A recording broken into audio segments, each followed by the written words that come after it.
Opini mereka kan ya namanya ibu-ibu kan pasti berhitung ya, nggak hanya ibu-ibu sih, wanita ya kan berhitung ya pemaparannya. Nah, ada K-popnya juga. Iya, ada. BTS berarti masuk. Oh iya, masuk gitu kan, Blackpink gitu kan. Pasti banyak yang suka sama V. Untuk berat sekali ya. perusahaan terbesar di Surabaya. Oh Gitu my ya? god. My Nanti God. kalau yang denger ini aduh bisa.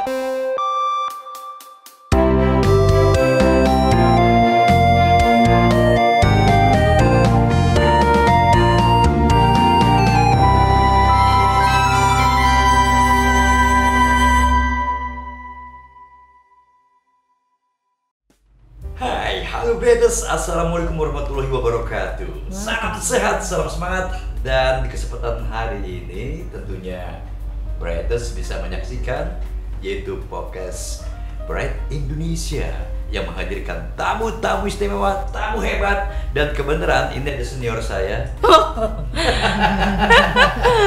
Ini Senior. junior saya. Ya Mbak Hani, Halo.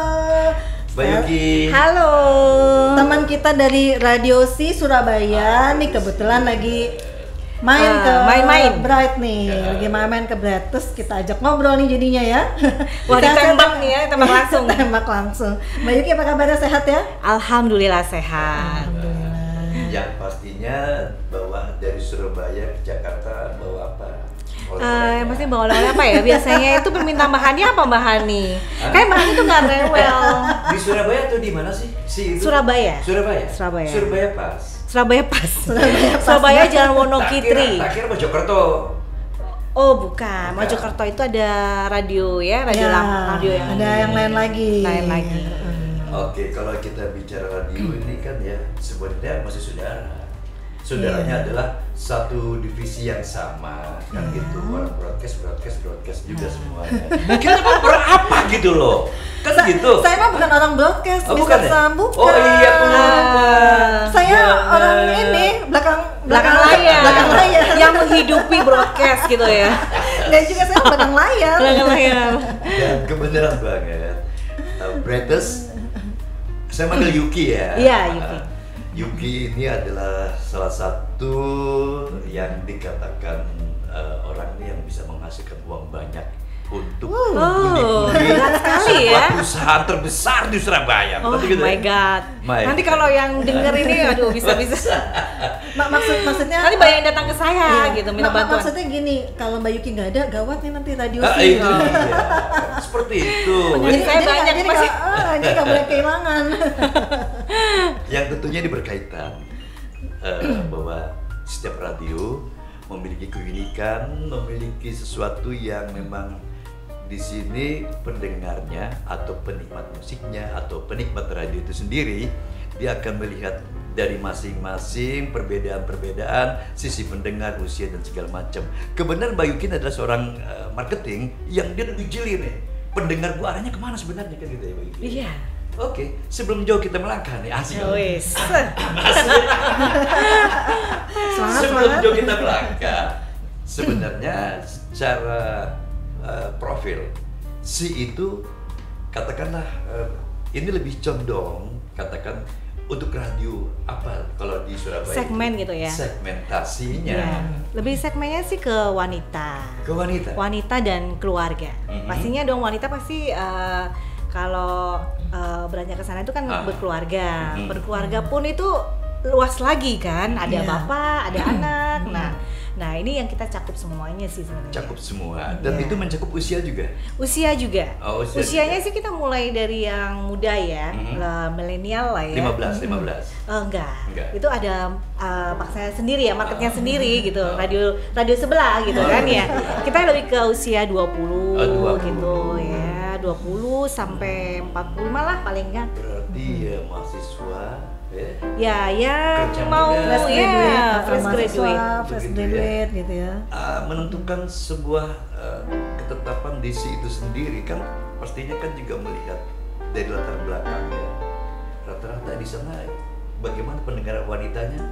sangat antusias sekali sih sebenarnya. Terutama kalau para ibu-ibu itu kan lebih senang yang nggak terlalu berat-berat ya, karena di rumah sudah berat Bu, mikirin apalagi sekarang minyak goreng ya. Pusing. Minyak goreng ya, langka tuh. Langka ya. Gas. Nah, iya, oke, menyusul ya di sini ya. Ya, tunggu aja Mbak Ani. Jadi kalau dibilang kalau tadi Mr. Sam tanya soal si program unggulannya sih itu apa sih yang paling diunggulin, yang paling banyak penggemarnya, yang paling banyak responnya tuh apa Mbak Yuki? Yang pasti kan ibu itu kan pengen curhat ya. Curhat itu kalau ada satu yang kalau langsung curhat kan nggak mungkin ya, pasti ada yang menggelitik sedikit lah ya. Jadi kita lempar tema gitu ya. Nah itu baru yang pokoknya yang menyangkut dirinya, yang nggak terlalu berat ya kayak politik itu sudah nggak main lah ya. Kalau soal minyak goreng ibu-ibu pasti langsung komen ya. gitu ya. Apalagi kalau ayo komen sekarang yuk, atau yuk request sekarang ini ada hadiah, langsung ini server langsung meledak ya. Gitu. Jadi kayaknya itu ada di program pagi kita sebenarnya. Karena kan kalau pagi itu masih fresh ya. Walaupun kita nggak hanya domestik aja sih orang ibu-ibunya, tapi banyak yang bekerja, banyak yang wanita karir atau entrepreneur seperti itu. Nah, itu lebih bersuaranya di situ sih, beropininya di situ. Nah, opini mereka kan ya namanya ibu-ibu kan pasti berhitung ya. Nggak hanya ibu-ibu sih, wanita ya. Kan berhitung ya pengeluarannya. Nah, kebanyakan kita kasih fasilitas itu WhatsApp ya. Mereka beropini langsung ya gitu. Tapi kalau dari segmen pendengar, kalau pembagian usia ya, yang milenial sama ibu-ibu lebih banyak mana kira-kira? Lebih banyak yang average sih usia 25 sampai 35 ya. Banyak kategori wanita karir, produktif lah ya. Ibu muda kali ya, kuliah enggak sih, lebih ibu muda ya. Mamut benar. Mama muda ya. Kalau bicara ibu-ibu muda, berarti kan ada sebuah yang diunggulkan di si radio di sini. Progres-programnya bisa membayangkan sebagai seorang marketing. Dia lebih tahu dong. Kira-kira apa yang dijual sekarang ini? Lebih ke ini ya, karena Mamut tuh satu, dia kan masak masih belum expert ya, gitu kan. Pasti kan masih tanya-tanya mama gitu kan, apa gitu kan. Lihat-lihat ini deh, YouTube, gitu ya. masak-masak resep-resep. Nah sebenarnya itu program kita udah lama banget sebenarnya ya, karena interest perempuan tuh kan tetap ya, walaupun dia nggak bisa masak tetap aja ngeliatin gimana bisa masak gitu, walaupun nanti aplikasinya tetap ini ya, tetap ada Zoom, tapi mereka nggak mau ini kok, nggak mau patah semangat lah ya, nggak mau menyerah. Tetap itu hal yang menarik sih, saya rasa masih menarik karena jujur mereka lebih seneng ya mengupdate ya tentang skillnya untuk bagaimana cara memasak yang enak, sehat gitu ya. Bener. Berbagi tips, gitu kan? Berbagi tips. Kemudian kadang kita panggilkan chef gitu ya untuk dia memasak gitu. Program kita ada di sore hari setiap hari Jumat kan, weekend ya. Nah siap-siap tuh mau masakin yang buat wanita-wanita karir nih ya. Itu kan masih ibaratnya pengantin baru gitu kan. Cari-cari info dong gitu. Kadang-kadang kita nggak hanya bagi resep sih, kita datangkan pelaku kuliner, pengusaha gitu ya, entrepreneur untuk masakan. Nah mereka berbagi cerita, terus kita iming-imingi mereka dong, mereka beli dong gitu kan. Sekarang lagi musim kan Mbak, maksudnya pernah mengundang ini nggak semacam chef yang barangkali dalam hal konotasi gitu loh, sudah terkenal. Yang pernah muncul di TV kayak Yuna kan, Chef Juna gitu ya. Pernah sih tapi nggak di si radio. Waktu itu Chef Ken, Master Chef. Terus ada yang lucu juga nih, Chef Sarwan. Nah kebetulan kita kan waktu itu punya acara sama brand nih ya, brand salah satu brand mie di Pasuruan ya. Waktu itu dia mau merambah marketnya di Surabaya. Nah cocok banget tuh.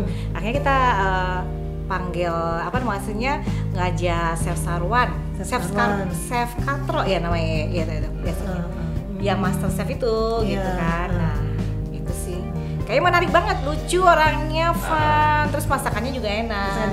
Oh, rame banget tuh ibu-ibu yang incip-incip. Kebayang lah, itu pasti acara seru lah, apalagi makan-makan. Iya. Masak di situ. Incip-incip itu paling seru banget, belanja-belanja gitu kan. Masak sedikit yang rebut banyak. Ibu-ibu nggak jauh dari Sampai mata, nggak kelihatan belanja. ya, sampai nggak kelihatan tuh mukanya ini, chefnya gitu kan. Kemudian sebagai marketing Yuki juga nanti kan melihat juga ya porsi milenial. Ada nggak porsi milenial itu sendiri? Ada, sebenarnya kita kasih mereka untuk yang startup ya sebenarnya. Yang bisnis startup kan udah mulai naik menggeliat ya. lagi kan. Banyak banget Apa itu yang ya. diangkat? Kita ada semacam memberikan kesempatan mereka untuk lebih berbagi ya, memotivasi atau menginspirasi walaupun mereka masih tahap menapak karir gitu ya, atau menapak usahanya gitu ya. Tips juga. Iya. Tips juga. Ada tips juga, ada berbagi pengalaman sebenarnya bagaimana dia jatuh bangun pada usia saat itu masih muda ya. Iya. Pasti banyak ide-ide yang mungkin nggak cocok sesuai situasi atau dia berganti alih. Itu acara kita namanya The Climber. The Climber. Climber. Berarti lagunya pun disesuaikan dengan milenial. Disesuaikan gitu. Paling kita mainnya di tahun 90 sampai yang sekarang. Nah, sorry nih, si radio itu sendiri untuk kategori format lagunya campur Indonesia Barat ada namanya juga? Oh nggak ada dong, lagunya tetap serem. Indonesia. Ya memang format kita memang lagu ini ya, lagu Indonesia sama Barat. Barat ya. Barat ya. Iya. Berarti lebih dominan yang milenial atau yang tahun 90-an? Atau variatif? Di usia 25. Ibu-ibu yang sekarang kan juga ibu-ibu yang kemarin ya. Apa maksudnya? yang usianya udah 30-40 itu kan masih suka juga kan lagu-lagu yang anak sekarang gitu kan. Benar. Kadang kita ada putar lagu Korea juga. Oh, ada K-popnya juga. Iya, ada. BTS berarti masuk. Oh iya, masuk gitu kan. Blackpink gitu kan. Pasti banyak yang suka sama V. Berarti Jangan teruskan, saya nggak ngerti. Kan saya bagikan musik directornya nanti. ya berarti suka mengadakan festival mengikuti gaya K-popnya Korea atau gimana? Oh, enggak, karena kita itu bukan anak kita sebenarnya. Karena ada pemain radio yang lain gitu kan. Betul. Oke, beredar sedikit gambaran tentang profil Redusi dan seperti profesi Yuki yang sebagai marketing di sini sudah banyak memberikan gambaran nih. Seorang marketing di sini memang harus jeli melihat pangsa pasar yang sekarang ini memang persaingan semakin ketat kira-kira. Oh, sangat ketat sekali. Ya mungkin bukan ranahnya bisa caplok juga gitu kan, pokoknya apapun kita harus bisa gitu. Apalagi masa pandemi yang dulunya kita off waktu itu ya, waktu pertama-tama itu memang sangat membuat kita agak shock sebenarnya ya, harus berganti mulai dari offline ke online. Nah, itu harus berani, kita harus berani bisa bagaimana mengkonsep itu. Acara yang awalnya kita gathering kan, kita kebanyakan punya dulu itu namanya Sian Friends ya waktu dulu. Nah, kita punya acara gathering, kamunya talk show kecantikan kayak gitu sama ibu-ibu komunitas ya. Akhirnya kita jadi webinar akhirnya gitu. Jadi tapi tetap sama komunitas. Karena tapi jangkauannya lebih luas lagi kan. Gitu. Itu senangnya kita bisa ngumpulin dari berbagai misalkan area gerbang Kertasusila lah gitu. Jadi nggak cuma Surabaya aja, jadi ya, lebih luas. Kalau dulu kan cukupannya oke kita undang kan berat ya, mereka datang dari luar kota, kasihan gitu kan. Kecuali kalau kita datang ke sana, tapi ya karena kita nggak bisa datang ke sana gitu kan, ya akhirnya itu tadi ya ini ada apa namanya, ada kelebihannya juga lah ya, khususnya buat pendengar kita yang dari luar kota masih bisa ngikutin acara kita gitu. Jadi sebenarnya pandemi itu nggak selalu dilihat dari sisi buruk negatif ya, ada tapi sisi positif juga. Jadi kita belajar soal digital ya. Ya kita bertemu atau kita bersilaturahmi di dunia maya. Benar, via virtual aja. Berarti itu semacam live streaming ya? Iya. Live streaming. Ya. Di musik juga ada seperti itu? Musik ya. Musik juga ada. Ya. Live streaming. Oh, kita musik enggak? Belum. Enggak. Maksudnya untuk bikin konser. Iya. Kebetulan kita belum. Kita larinya lebih banyak ke kecantikan, demo masak, sama ini kuliner. Jadi kita mau Misalkan nih kita mau review makanan nih, ini lagi booming kan Iya, sekarang kan makanan, di bener. Instagram juga banyak kan yang Iya, review makanan. Nah, kita main juga itu dengan salah satu brand obat untuk ini ya, Sakit perut, obat sakit perut. diare. Oh, obat diare sama sakit perut. Iya. Dan alhamdulillah responnya cukup bagus gitu loh, Oke. dan sangat menyenangkan karena kita akan buat semacam kayak semacam reality show ya akhirnya ya. Kita bisa berjumpa di waktu itu kita bikin yang Instagram live ya, karena Instagram ya karena itu terus kita kirimin makanan mereka untuk mencoba. Jadi bener-bener kayak dulu kita bikin waktu off air ya. Kita datang gerebek resto nih gitu kan, makanan pedas sih gimana nih, kita takti mereka yang bisa jawab pertanyaan kita kayak gitu. Itu challenge-nya. Nah, sekarang ganti, kita bikin challenge dulu di on air, terus habis itu kita kirim makanan untuk kayak mereka tertarik deh. Jadi yang udah daftar via Instagram challenge-nya baru akan dikirimin makanan dan di-review. Di review pas ininya, kita testimoninya. juga kan kita kadang ngajak influencer nih untuk KOL untuk review bareng makanan itu. Kebetulan makanannya pedas dong. Kan gak ada tantangan kalau makannya biasa-biasa aja. Orang Surabaya tuh suka ya makanan pedas-pedas ya. Coba deh ke Surabaya Mani. Berarti bisa kompetisi makan cabai seember. Cari penyakit. Tetap itu hobinya. Keren. Hobinya makan keren. cabai. Sorry banget gak makan cabai. Yuk, Brothers, demikian ya satu perbincangan yang nanti kita akan lanjut kembali berbincang dengan Yuki dan saya ditemani oleh Mbak Hani dari acara Podcast Brand Indonesia. Wanita itu tidak jauh dari jalan-jalan. Oh pasti. Oh, itu gitu. Pasti gitu. Itu me time ya. Kalau Iya, orang perempuan kan kayak benar. kita ini kan me time ya. Gitu. Itu sih senengnya. Awalnya sih kita tadinya cuma 25 orang atau 30 ya. Akhirnya kita sampai berapa? 50 atau 60 gitu loh.